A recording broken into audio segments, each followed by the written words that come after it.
So welcome everybody. Welcome to RevenueTEK's first podcast on data and sales and marketing issues. We've gathered a group of people who I'm going to introduce in a second to share some thoughts and perspectives on some questions that we are encountering repeatedly in the marketplace as companies start to think about how they emerge from COVID.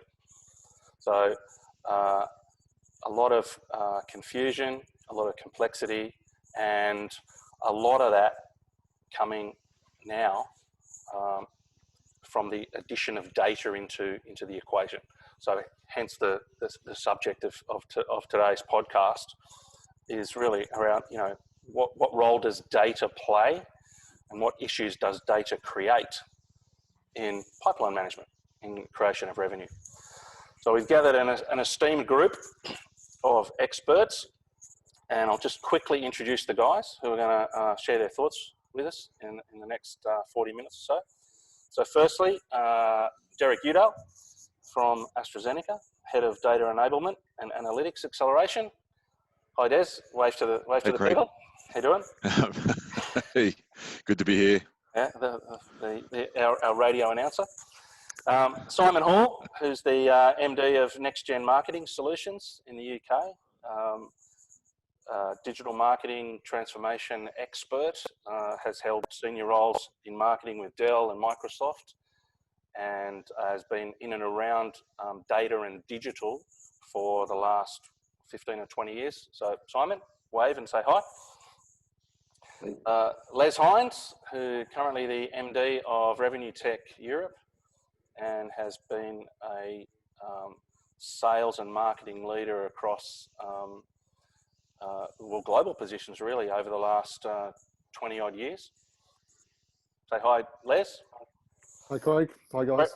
Brad Ison, who's the happiest and most relaxed of our panel because he's on a sabbatical waiting for the birth of his first son. in the next couple of weeks, so that's why he's got a smile on his face, and there it is. And Brett's held senior sales roles in analytics and data with IBM and most recently with Synetrics. So hi Brett. Hi Craig. All right. Without further ado, so I'm going to just kick us off with a question that's close to my heart and one that I've heard quite a bit in the last little while, and that is around the distinction between data and digital. So the terms are used synonymously; they're almost interchangeably of late, even by people who are in this space. A lot of confusion between the two. So first question for the guys, and I'll start with you, Des. What is the difference, and why does it matter? So I'll give you the way I like to explain this. We have a lot of discussions around this, and I like to use an example. And the one I use is if you think about catching a taxi, right? So 15 years ago, 10 years ago even, you'd ring up either a dispatch or you'd walk out in the street, put your hand up, flag a taxi down, you'd get into it, you'd probably pay cash or on a card, right? You'd get a little receipt, you come back into the office, you'd fill out a form, you'd walk it around to your manager, put it in one of those big old orange envelopes, manager signs it, they pass it back into the internal mail, ends up at accounts payable, right? You look at catching a taxi today, you look it up on Uber, right? Your credit card's already in there, you order it, it turns up, you get in the car, you get out, there's no cash transaction, right? It's all automatic. You go back to the office, you download your expenses into something like Concur, it automatically expense matches, and the digital process will then just click it through to the accounts payable and received. So digital in that, right? So the first example is an analog experience, right? And the second one's a digital channel. And the way I like to think about it is digital is the actual user experience, right? It's the end-to-end user experience. But data is then what happens within that experience. So spending my career around data for a long time, digital cannot live without data in the pipeline.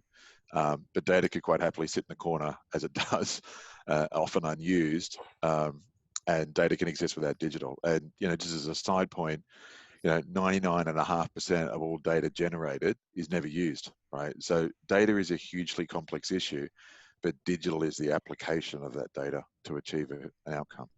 So I hope that helps. That's the way I like to think about it anyway, to achieve an outcome. So I hope that helps. That's the way I like to think about it anyway. Yeah. Yeah, I would, I guess for me, if I'm talking my perspective and probably a bit more from a marketing perspective, I would see data is a lot of the what. So it's kind of it's all of the aspects that have been created along the go, but digital is more about the how. And the only thing I would say, I wouldn't necessarily agree you can live with data without the digital. Actually, I think these days you can't live without the digital. You need the digital to help you do something with the data. So if you give an example, marketeers today really can't do a good job with data unless they have a mail automation platform, even CRM. I know CRM is used more by sales, but there's obviously a combination of usage across that. So I really think digital technologies are becoming more important to actually deal with the data, to clean it up, to get to some crunching of the data, etc. Yeah, I mean, looking at it from a very sales lens perspective, I'd say salespeople, sales managers today can't really survive without either. And digital is something that they work with every day, and data drives it. In sales, it's a numbers game more often than not, and you need the data to give you the analytics, gives you the insights to work on a daily basis. Mm. So,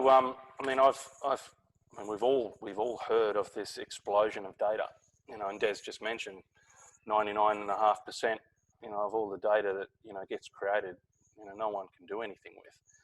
And, we've spoken to organizations here, just recently who complain about drowning in it, and they've got so much data and they don't know what to do with it.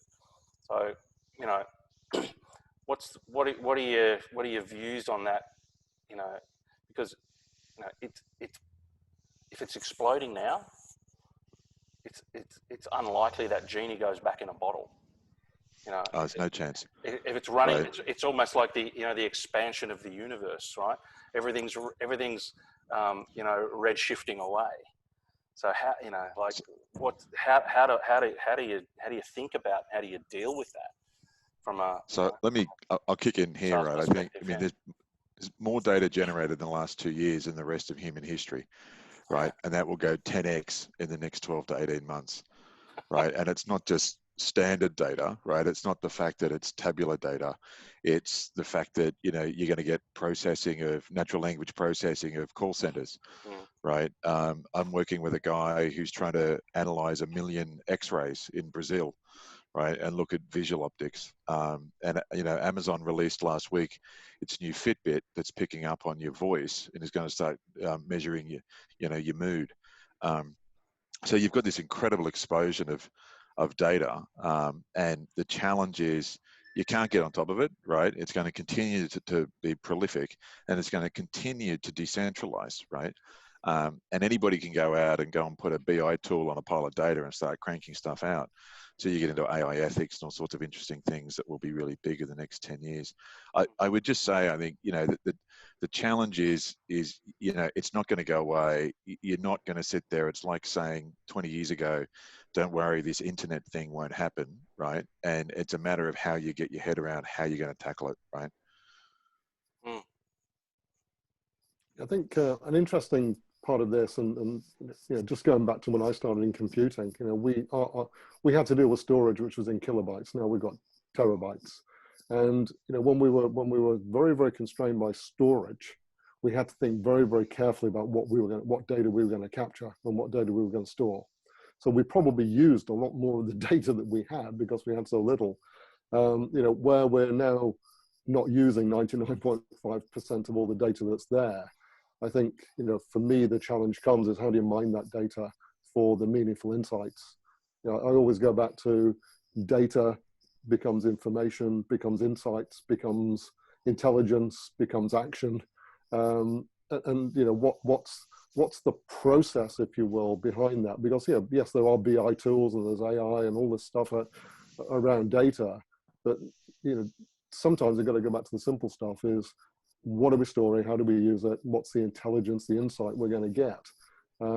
Because there probably is an awful lot of value there, which people just don't have the time to sit back and think about.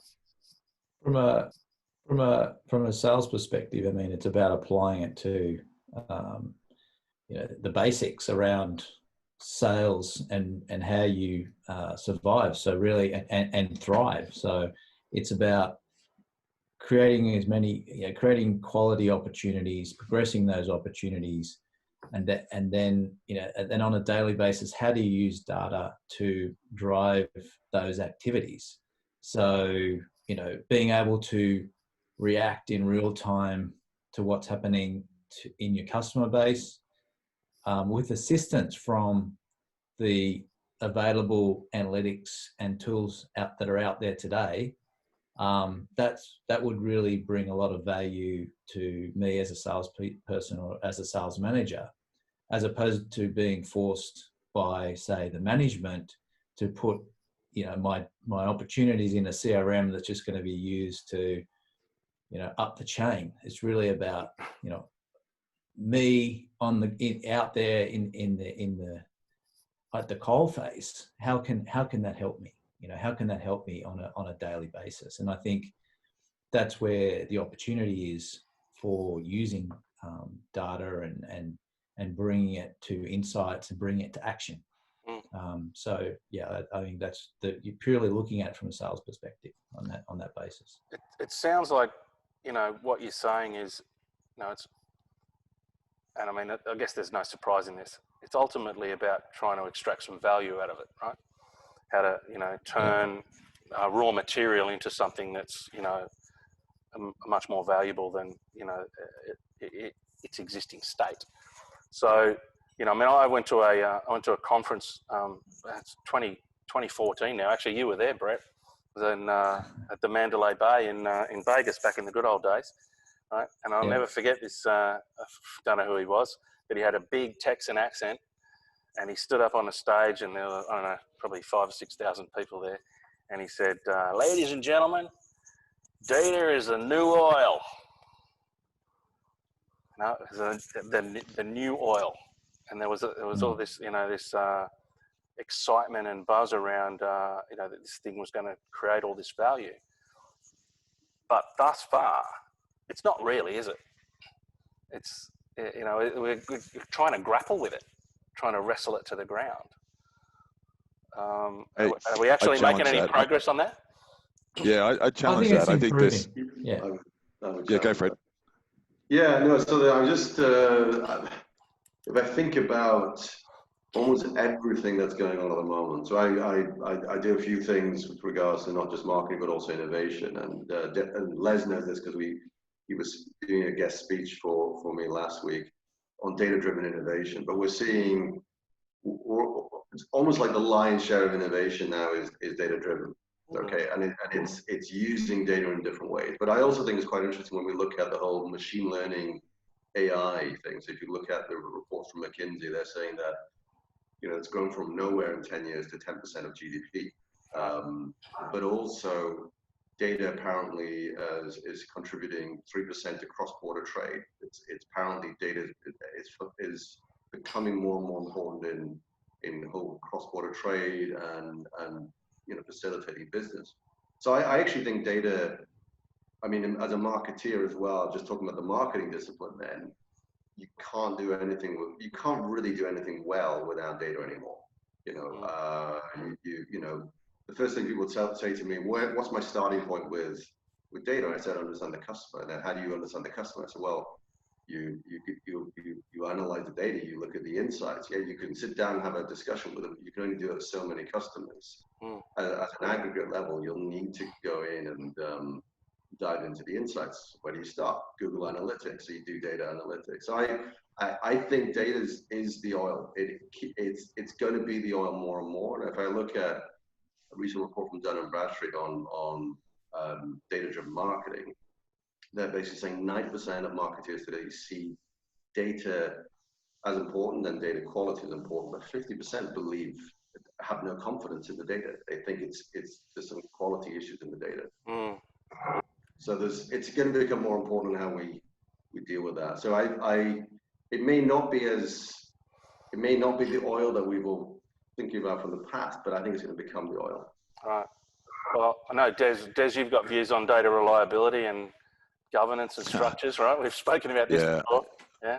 No, I think it's absolutely the new oil, right? I mean, you look at the Facebooks, you look at Microsoft's $200 a share, you know, it was $20 a share when Satya came in, right? I mean, it's neck and neck with these big cloud providers. And I think, you know, to Les's point, we used to have to think about compute, we had to think about storage. That stuff's unlimited now, right? So the question is not a matter of physical constraint to use data, it's the ability to actually work out what to do with it. And we've been grappling this question, I think, for the last 5 to 10 years, and the tooling that is now available and really coming out to be big and the things we're playing with is insanely good, right? And so you're really going to unlock the haves and the have-nots who can get it, right? And Carney produces a thing called the Analytics Index once a year, and they've calculated the difference between laggards and leaders who can get their head around their analytics is a 60% P&L uplift. It's that stark, right? So I think, you know, data quality is a big issue in this, but I speak to some of my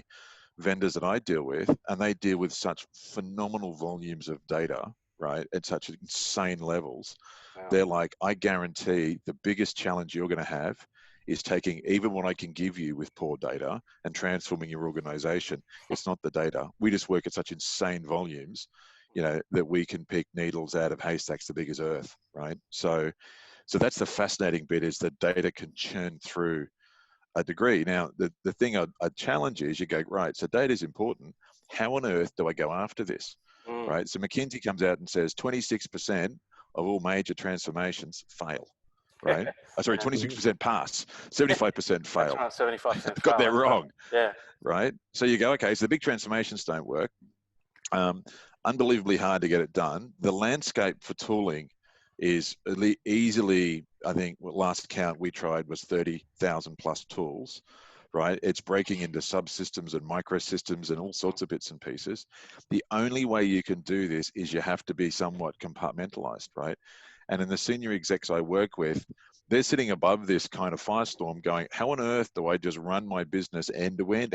Where do I start, right? And you've got to be able to look from soup to nuts, right? It's the length of the Nile, right? You look at the whole thing, from the guy out there having the first conversation all the way through to someone booking a sale in the P&L, right? You've got to be able to find little bits, and you test and learn all the way through, right?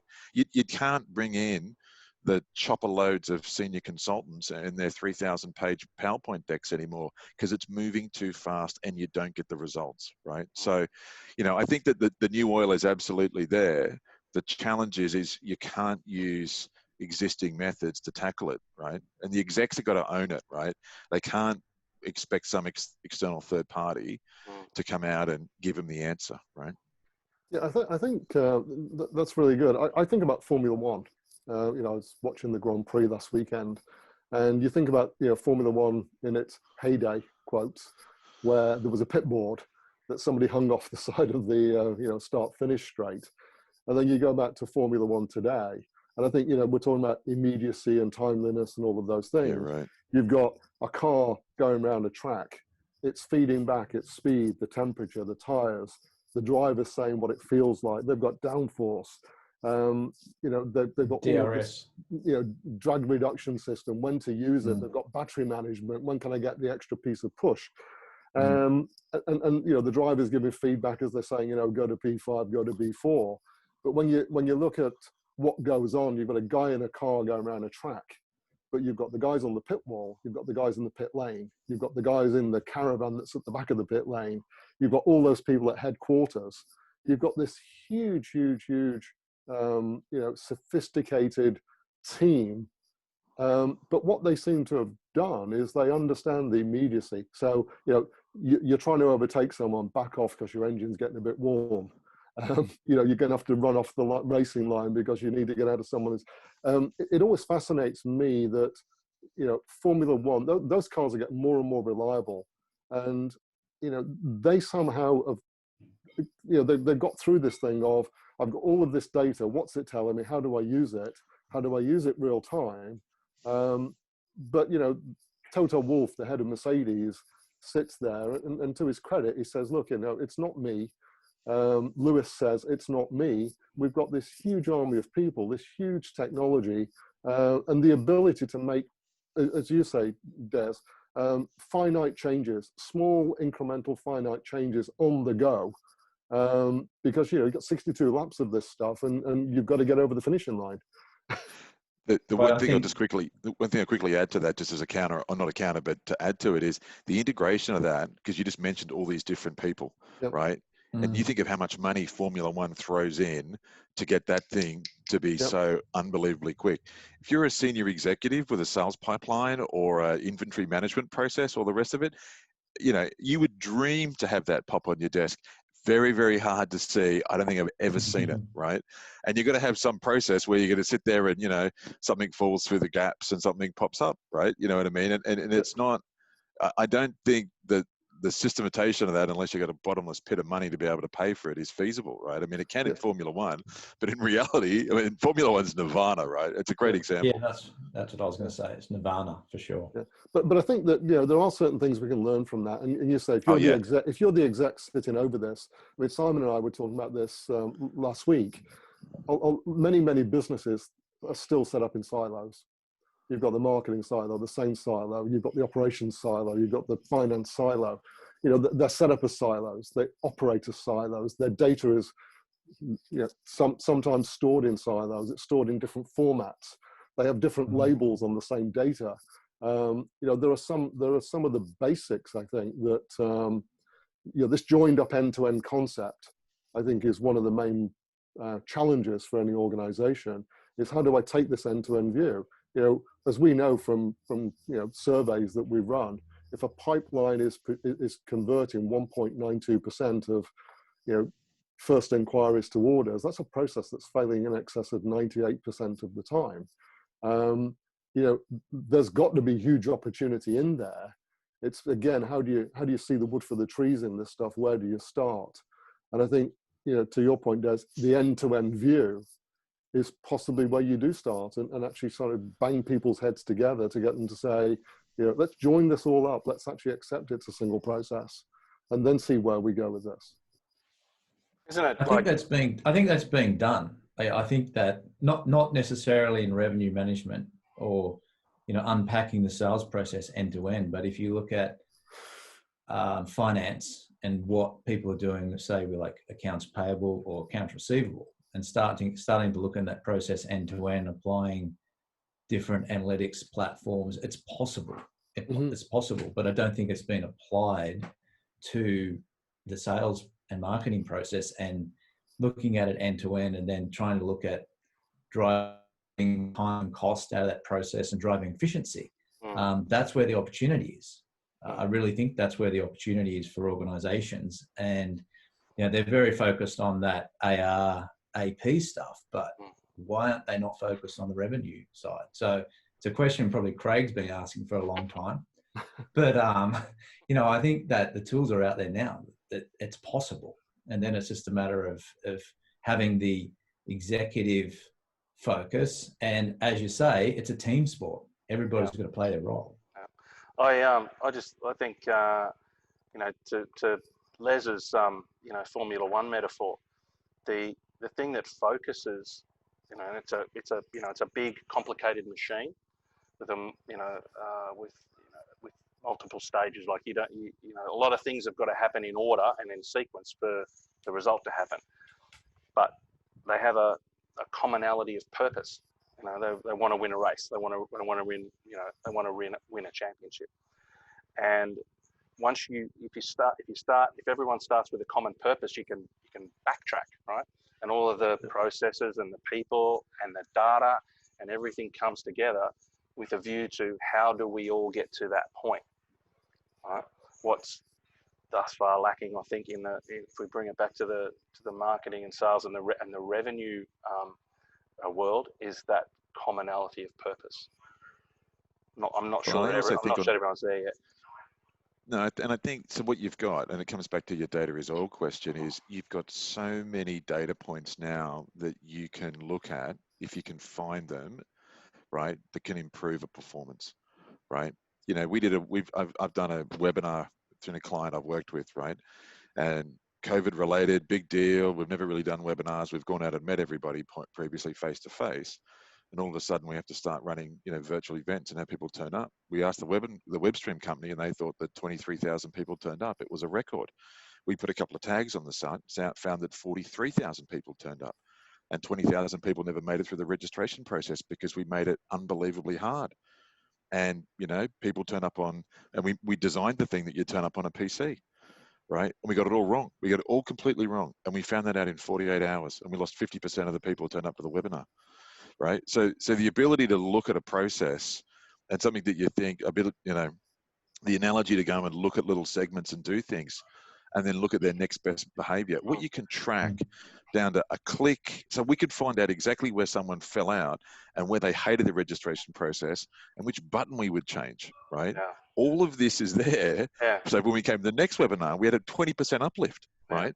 And just having, we weren't selling anything. It was just people turning up to listen that would lead into sales pipeline, right? Yeah. But these micro data points are there. It's how, you know, and I could have brought a consulting house in and spent $1 million on that. And 3 months, it wouldn't have gotten any faster. So we had to own it ourselves and we had to think about the process we were trying to do and which bit we pulled out, dissected and put back in and tweaked. And it worked really, really well. You know what I mean? But that's the bit, right? This is this new oil thing where, you know, you can mine the phone conversation, you can mine people online, you can mine all sorts of things. And you, not only have you got the data sitting there, but you've got privacy regs, right? Where you've got now 38 different jurisdictions around the world putting very different privacy regs on it, which basically are saying, I, the consumer, have the right to play with my data. What are you doing? And that makes it really, really tricky to go and mine this stuff and have a valuable sales event or a value engagement with a customer when these landmines are being placed in terms of what you can actually find out and what you can't. So I mean, I'm just listening into you there, Derek. It's an interesting point, but when we talk about this end-to-end sort of mapping, and you know, I remember when I was probably earlier in my career, and my manager basically said, "I need you to do an end-to-end map," and I was in sales and marketing, the sales and marketing unit, and he said, "You're going to have to go to the factory. You're going to have to do this. You're going to," and I'm like, "Whoa, this just feels really. How do I do this? You know?" Right. And I actually think this is a skill because a lot of, and it requires two things. I think it requires what we call boundary spanning skills. It requires people in their function to go well out of their function and across multiple functions.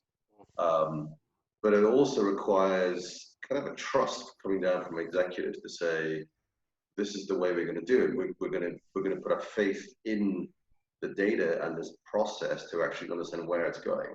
And I think that's, you know, even going to a company like Dell, where, you know, we had CRM system only. And then in 2015, so 5 years ago, 2015, 2014, there were only 3 regions that were trying out marketing automation. But there was no integration between marketing automation and CRM. You know, there's very little, there was some in those 3 regions, but obviously you think at a global level, there are so many countries not using it. So I think there wasn't enough. I think there needs to be a faith from an executive level down to say, this is what's going on.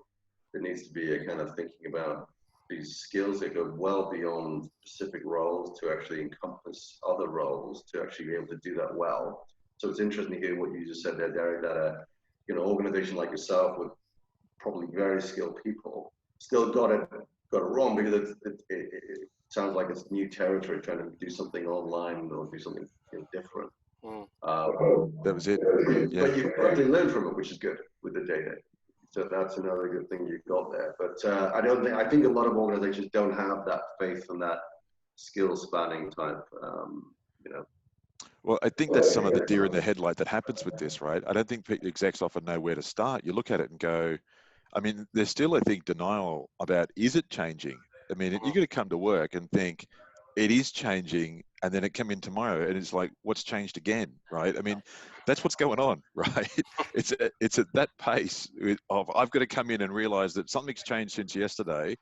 And whether I like it or not, you know, the way my company exists and what it does is got to shift from something that it was doing yesterday or last week, right? It's that dynamic. And then the question is, you go, oh my God, what am I going to do to fix it, right? Where do I start, right? And that's that executive roadmap that I think you need some perspective that says, I keep looking at something that pings at me and says, something's now flashing red that wasn't flashing red yesterday. That would give me a lot more comfort, because the world will keep going, right? It's going to keep changing. It's like, where do I go in and get into the plumbing and have a play that is going to unblock something that's caused me an issue, right? And, you know, at least then you could, I'd sleep a bit better. You know what I mean? I mean, you know, is it fair to say that at an executive level, with everything that they've got going on, you know, at the end of the day, all they need is red, amber, green. So, you know, if stuff's green, I don't want to think about it. If stuff's red, I do want to think about it. You know, it's how you present the information to them sometimes, because, you know, they're frightened of detail in some cases. Now, I sat in boardroom meetings for years, and very often, you know, people didn't want the blindingly obvious to be stated because there was a fear about it being stated.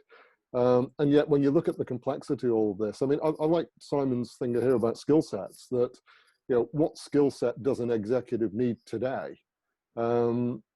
Because I did a visiting lecture for one of the business schools locally here, and found that they were teaching out of 15-year-old, prescribed textbooks.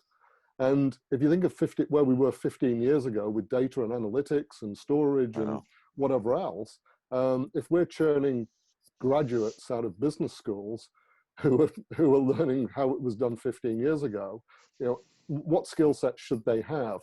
And, you know, is a key skill set for an executive now a real awareness of this whole concept of process, end-to-end, insights, timeliness, take action, get the feedback. You know, what does an executive need to make sense of this world of data and digital? Well, they have to test and track. They have to be analytical. They need a framework that they can work with their team to transform, as Derek says, on a daily basis. You know, they've got to be able to be agile in that way. Otherwise, they're not going to survive.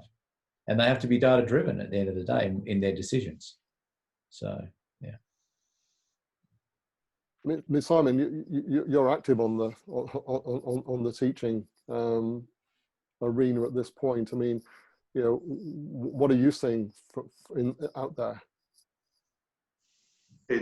Well, I mean, so the thing that I teach, I wrote the content for that. So they basically approached me 2-3 years ago, and then they said, "We'd like you to teach this, but can you update all the information?" And I said, "Sure, I'll do that." So I had to do a whole. So that you're right, the stuff was quite old. I had to just redo the whole lot myself. So everything that I'm teaching, I've leveraged. But the funny thing is, I did that 3 years ago, and then this year I had to overhaul it again, and that's on a skill set level. I think the one thing that I'm seeing is we have all these great tools, and it might be related to a question you may be thinking about, Craig. There, I know, but we have all these great tools, and with the best will in the world, there are still problems with integration. So I'll give you an example. So I talk to executives in companies quite regularly through my courses and workshops. And so there's this thing of obviously marketing automation, and you have CRM. And there's one company, and I'll mention HubSpot, pride themselves on, they can integrate their marketing automation, but they also have a CRM system, but they pride themselves on, they can integrate with so many CRM platforms. And it's actually true.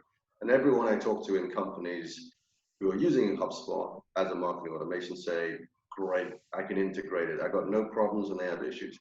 So I talk to companies who use Salesforce. So this is actually people who are using Salesforce and decided to buy Salesforce's, so their CRM system, and buy Salesforce's own marketing automation platform called Pardot. And I heard a year or so ago some people saying, "Well, we can't integrate them." And I said, hang on, guys. You've got the same company that produces an application for CRM and an application for marketing automation, and you're saying you can't integrate. So I thought, okay, maybe it's fixed in the meantime. I was chatting to a few companies last week, and I said, "Well, there was this thing that was going on. Is this still happening?" And two of them stood up and said, "Well, we've got that problem. We can't integrate them." I said, "What do you mean?" We have tried integrating these platforms. We can't integrate them. And it's like, so if you have a company, and these are some big company, I won't mention their name, but they cannot integrate market automation and CRM. Yeah. So how can you do the job effectively of this end-to-end customer journey if you just physically and literally technically can't integrate? Well, there's an extra element to that, Simon, and that's, so, and the marketing automation is obviously the top end of the pipe, the marketing piece, and roughly speaking, CRM looks after the bottom half of the pipe. And then there's the history, which is in the general ledger. So, not that long ago, we were talking to a company here in Australia, same story. They were ceiling to floor and wall to wall a particular vendor. And that vendor had a marketing automation offering, a CRM, and a ERP / general ledger. They could not integrate the whole lot to give a view down that pipeline across that business. And this is a big, sophisticated organisation. So, and that's like that's 3 months ago. So this. So Craig, I'll give you an example. Right? So I've worked in organisations with 350,000 people in it, right? And that, the larger it is, the worse it gets. It's not easier, right? Because everybody is out there buying tools. But I'll give you a simple example, right? I'll put the data hat on, right? You've got to ingest your data, curate, wrangle your data, API your data, do all that advanced analytics I was talking about with NLP if you want to go down digital twinning and some really, really sophisticated stuff. You've got to get your data governance in place. You want to make sure you got good quality. You want to make sure you hang on to your data the right amount of time. You're a data architect. You catalog your data, find out what's in it. You've got to have privacy and security over the whole thing, right? And you still got, at the end of the day, present something to the end user, right? MIT came out and said 90% of a data scientist's time is hauling and putting data together. And of the remaining 10%, 90% of that is trying to aggregate it and get it what we call metadata aggregation to come together, right? So 99% of a data scientist's time is actually a data engineer. Now, in 5 years' time, this might be a different case, but data scientists are actually hidden data engineers in wolf's clothing or sheep's clothing, right? Out of the 30,000 tools, right, that we assessed and went and had a look at, one tool could probably do 3/4 of what I just talked about, right? And that starts at $500,000 for a POC, $500,000 US, right? So we should unless you're a Formula One driver, right? That is the landscape that you're dealing with. And remember, 26% of transformations done don't pass. I wonder why, right? So even, Simon, to your point, and that level of marketing automation, that's just 2 dimensions in those 15 things I just threw out, right? It's not the rest of it. And that's what keeps us up, right? So you've really got to a tool will not solve it. The data will keep generating. You need some sort of executive headspace that says, I've got to try and chunk this down. And as it changes, I've got to be able to be nimble and reflective and go and find where things, I do think red, amber, and green is enough, and find out where it flashes red, right? And start there, because that is better than what you got today. Because at the moment, everything's just flashing gray, right? I mean, I know when I was flying around the world, I dreamed of red, amber, green, because, when you're jumping off a plane in Sydney at 5 o'clock in the morning, and someone in Chicago is trying to get your attention and they want to send all this stuff to you, it's just like, the stuff that's okay, I don't need to know about. The stuff that's red, that you need my attention on, let's focus on it, because, jet lag and time zones and all the rest of the stuff just doesn't work. I mean, at one point I had a full-time system analyst trying to pull the basic information out of ERP, CRM, marketing automation stuff, just to try and give me some level of insight. Huge overhead. But I just wanted that stuff. Tell me where I am versus where I need to be. I want to know what the gap is, because the gap's going to tell me what I need to focus on. It sounds simple, but it was just, again, and that's Simon's integration point. Integration is the hardest bit. Finding the data is not too bad. Data quality, you can actually generally do okay with, although some of it can be horrific. It's integrating is where the time goes, right? And everybody's trying to build pyramids of data to get the soundbite. You don't have time to build great offerings of data. You've got to come and meet it halfway down the stack, I think, right? You got to try and get in and find out where you look. Yeah. So I think it's interesting you mentioned the data quality piece there, Derek, because I'll probably tell two quick things. The first thing is I was looking at this whole thing of data decay, and apparently, on average, phone records, any records that people have about their customers are decaying between, I think it's 15 to 20%, depending on what you look at in a sort of 12 to 18 month period. So this is stuff from. So I remember a time when I was at Dell, we were looking at our penetration into the market in a particular area. So 10,000, we were looking at a sort of universe of 10,000 accounts. And we'd get into really quite fierce arguments, discussions about our performance versus target, why we weren't sort of growing as we would have, and all the rest of it. And we kept sort of like, well, the data's fine. We're fairly confident that the data. And then we said, listen, you know what? We better just do a data check. So we went to an external company, and they looked at these 10,000 records of so-called companies, and we found 10% were consumers, so they're not even companies. 10 to 15% had gone out of business. 10% were channel resellers. We were looking at actual companies. And there was another 5%, I can't remember what it was. So we had a 40% data integrity issue, which was driving massive friction in the system. And these sort of what I would call almost wasted discussions. I mean, not wasted in the sense it led us to say, let's do something about it, but wasted in terms of, had we known we had a 40% data integrity issue, we were like, okay, guys, we've got a 40% data integrity issue. We're actually doing, almost twice as much as we thought we were doing. We're performing twice as much better because we got almost not quite a 40% data integrity issue, but 40%. So still, those conversations were not really realistic. But it was interesting that it made me think afterwards. It's not about just the integration, but it's having good quality data and then making sure we constantly keep the quality up. I think that's a challenge because I'm a marketeer, and I always think I get into all these other lovely conversations, even in B2B, which are fairly commercialized. But now I'm getting more and more people in companies, in large enterprise companies, ask me, how do you deal with data quality? I'm like, surely this is not a question for a marketeer, but actually it is becoming more of a like, how do I clean the data? And it's like, okay, I need to go and fathom that out. So it's kind of interesting that in that discipline you get that. We're also probably seeing more in sales and ops now. Yeah. One of the big things I'll just add to that is, and it's a long old-fashioned data term, and it's a really important part of that end-to-end pipeline, is lineage, right?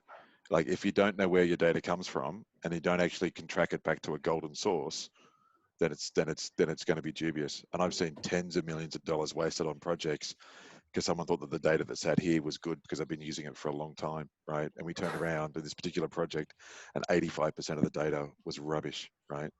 And one of those large organizations, I won't name them, with hundreds of thousands of heads, has 0 identified golden sources. They can't even find the mouth of the river for any of it, right? Yeah. So the challenge is when you find this, go back to our red, amber, greens, and you can find it, right? Yeah. The first thing to go back and do, the first question to ask yourself is it real?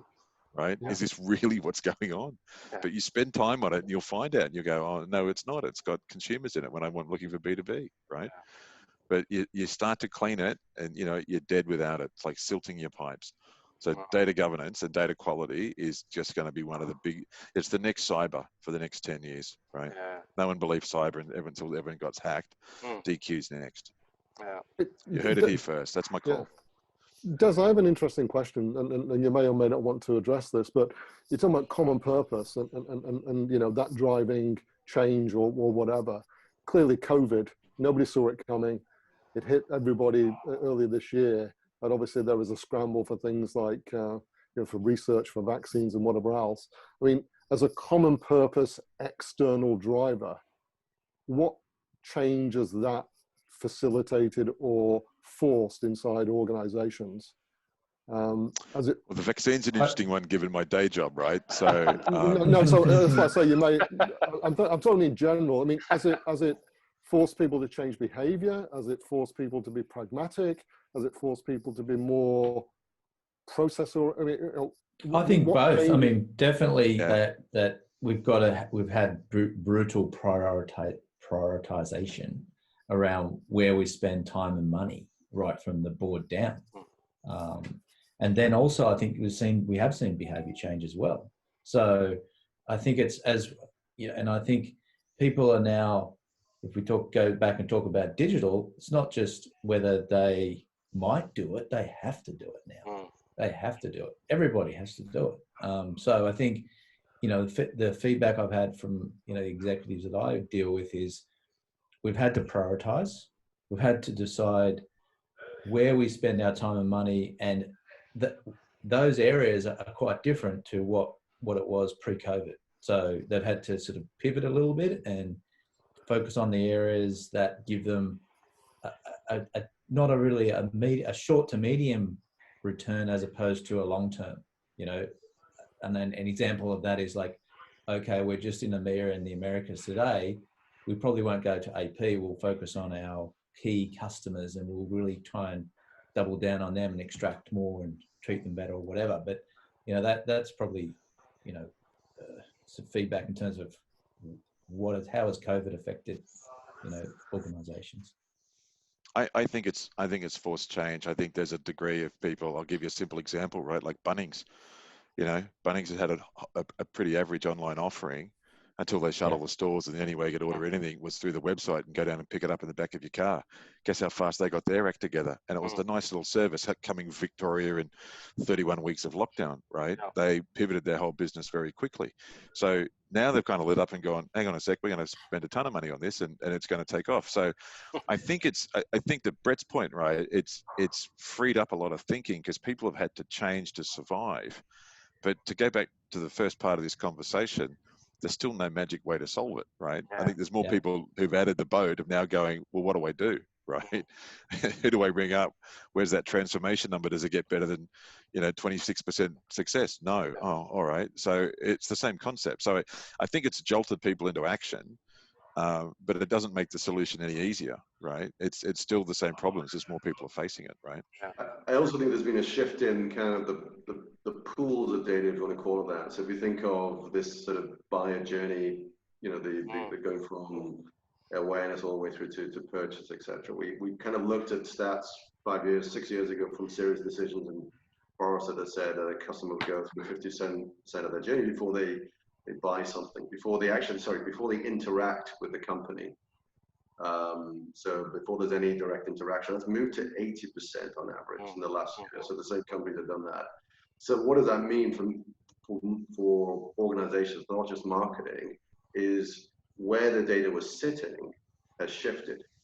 So it's kind of shifted more into, there's a lot more shifted into a marketing area where they need to be able to understand what's going on with the customer before they're having that back and forth interaction with sales.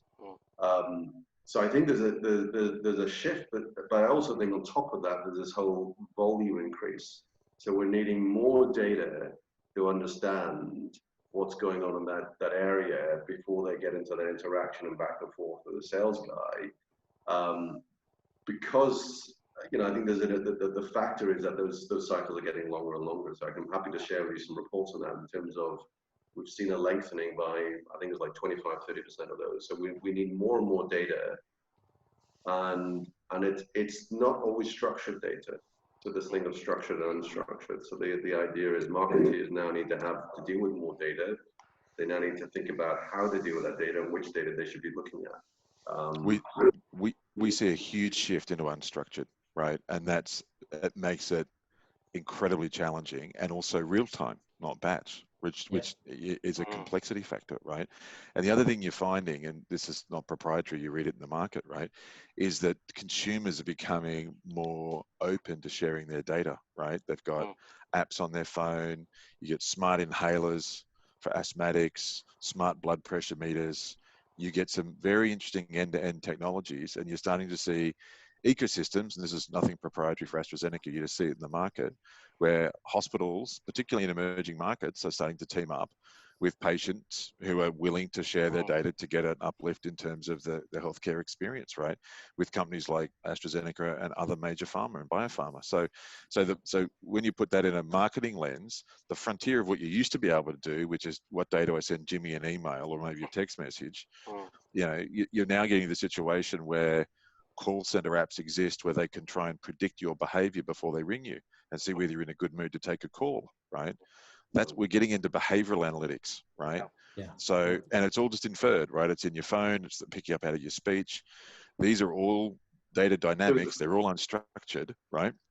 And they're all differentiated. I was teaching some Brazilian students last year, and there was a student that was in the class, and she had a patch on her, like a little thing on her arm, and it somehow came up and just said, "This is my sensor that detects my glucose level, and it's linked to my smartphone, and it tells me exactly how I should moderate that depending on what's going on the day." And I was like, "Wow, that's impressive." And I was quite impressed that there seems to be, from these Brazilian students, one was actually working in the area of agriculture. They were all working in different companies, and they were talking about using data analytics to analyze what's going on with crop yields and things like that, and had drone technology linked to a back-end infrastructure managing that. I was impressed, I have to say, and surprised about how much further the technology and data were being used in so many fields that I had never considered. Yeah. There's an interesting thing that just prompted by what you were saying there about the buyer's journey and 80% and whatever else, and just sort of made me think about, are processes driven by the data, or is the data driven by the process? If you think about the way the process is run in silos, there was a marketing process and they had their data, and there was a selling process and they had their data, and there was a ledger process and they had their data. With COVID, what happens when the processes were driven by the seller? And one thing maybe with COVID is that the process now is driven by the buyer, and therefore the alignment of data with processes changes dramatically overnight, because now you've got to track the buyer journey, and they decide when they want to talk to the website, they decide when they want to talk to marketing, or engage, they decide when they want to engage with selling.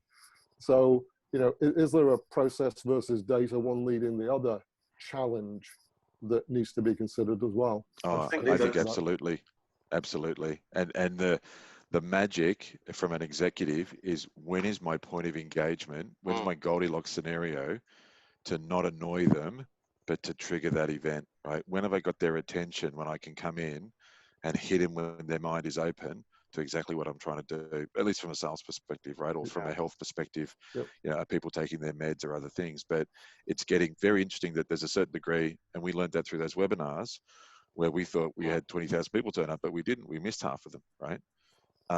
And we could look at that by country, right? I could see who was turning up. Different countries had different behaviors. They used different devices. We could build a very interesting persona that suited different people in different markets. And we're just scratching the surface, right? And anything like that just makes it less of a coin toss to achieve an outcome. You're actually starting to really just move that bell curve a little bit in your own favor. And lots of little decisions will add up to make really impactful decisions if you do them at the right part of the process, right? Yeah, that's right. And there is no magic. You've got to discover it yourself, right? Guys, I'm going to step in and pull stumps, because we've been we promised 45, and we're now coming up to an hour, and we could probably go on for another hour, and maybe we will on another day quite soon. Mark II. Mark II. But I think, mate, I think we've covered quite a bit of ground. I think the conversation's been great, and I just want to thank you guys for participating and sharing, and I hope that our viewers have got some value out of this. I'm sure they will. It's probably posed more questions than answered. Maybe we'll structure the next one for answering a few of them. Sure.